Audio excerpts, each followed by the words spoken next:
had a conversation with one of our white friends, and she was like, "No problem. I'll be Tanisha. I'll bring over some pictures of my family." She made our home look like it belonged to her, and it worked. So it appraised for 1.482. Yeah.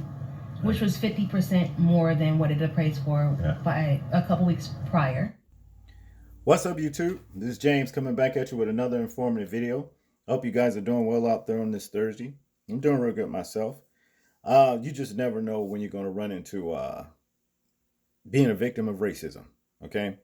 As in this particular situation right here. And shout out to this white lady who helped her black friends, this couple right here, expose the real estate and appraisal industry, okay? We know that things like this happens on a regular, but they lie about it.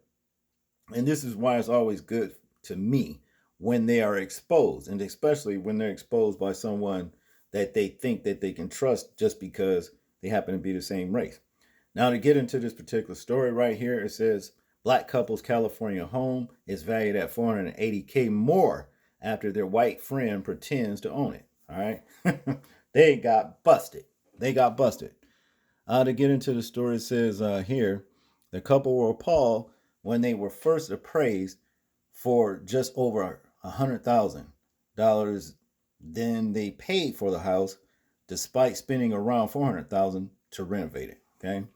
And these are the Austins right here. It says here, Paul Austin and Tanisha Tate Austin, spoke about, told KABC how they think their race was the reason their home in Marion City in the Bay Area was first valued so low.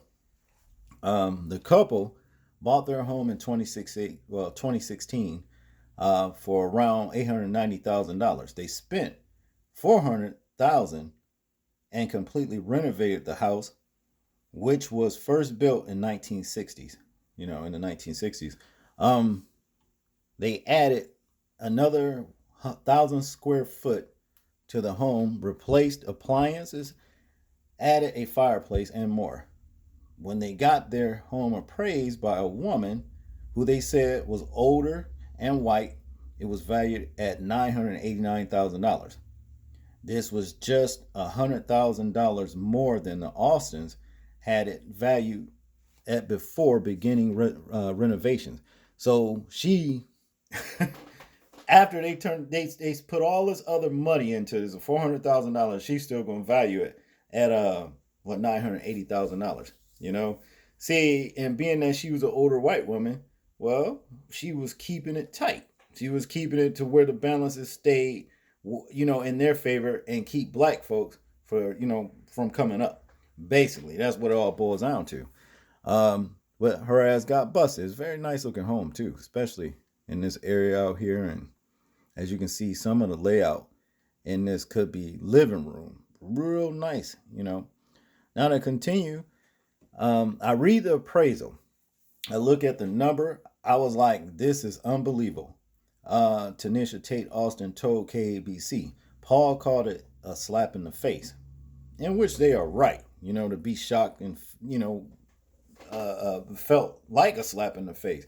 They knew it was some shit in the game on this, To continue, the couple said they think the appraisal had coded language, like that their town is a distinct area, and fought back to get a second one. The Austins asked their friend, who is white, to pose as a homeowner the second time around and stage pictures of her family in the house. When they got the second appraisal, the Austins were shocked at the value. It was $1,482,000. Okay, look how much that went up. The home value jumped nearly $500,000. $500,000 damn near almost. After the Austin's white friend posed as a homeowner. See, I like seeing them get busted, get exposed. The Austins were furious, as they should be, And Tanisha Tate Austin noted the implications and the ability to create generational wealth or pass things on when their home was valued for half of what is worth, She added to KABC that that if implicit bias exists on other systems, surely it exists in the housing market. And they just proved that. And I know this finna be a big ass lawsuit, to continue. Home ownership and valuation disparities have long existed for black communities due to systematic racism. Homes of similar qualities in neighborhoods with similar amenities are worth 23% less, 48,000 per home on average, amounting to 156 billion in cumulative losses. All right. In majority black neighborhoods compared to those with very few or no black residents, a 2018 report from the Brookings Institute found. Laws are in place to prevent race from playing a factor in home valuation, but one report, September 2020, evaluating race and home valuing from the Kinder Institute, found that disparities still exist. Of course it does, and they don't give a damn about the laws that are on the books. If they did, we wouldn't still be reading stories like this right here. You see? A release on the report said racial composition still drives unequal home value despite laws that forbid real estate professionals from explicitly using race when evaluating a property's worth. But see, with a non-progressive racism, they don't catch on. They don't give a damn about laws. And basically, you got to catch them to shame them. And this is the reason why it keeps continuing, you see? And as far as I'm concerned, when they catch these assholes committing racism against people of, black folks like us or what have you, what they should do is start implementing stiffer penalties, fines, jail time, things like that, okay? Now to continue, the statement added, our research shows how using old race-based sale prices, insured appraisers continue to define homes in white neighborhoods as worth more than similar homes in black and Latino communities. Racism was baked into the system. That's what it says. Others were outraged by the couple's story and called for accountability of the appraiser. As they should. That's what I'm saying. Fines and fucking jail time, okay? That's what needs to happen, okay?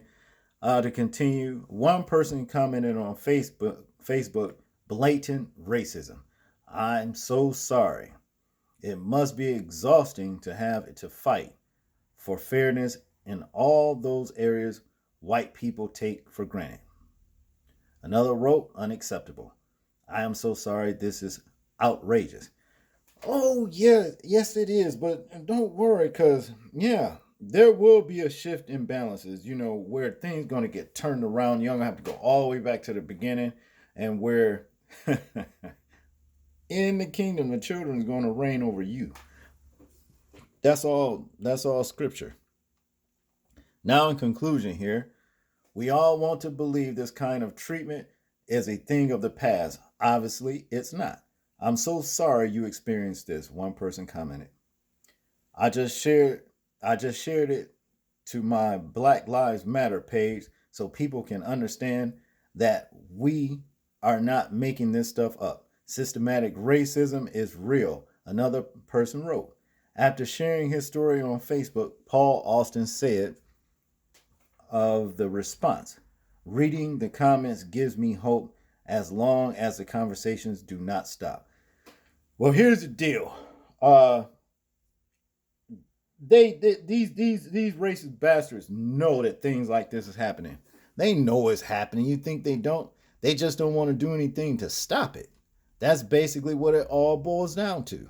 They know it. And like I said, I really do like when they get exposed, because when they get exposed, that just leads to more things being done about to put a stop to all of this kind of unfair treatment due to racism.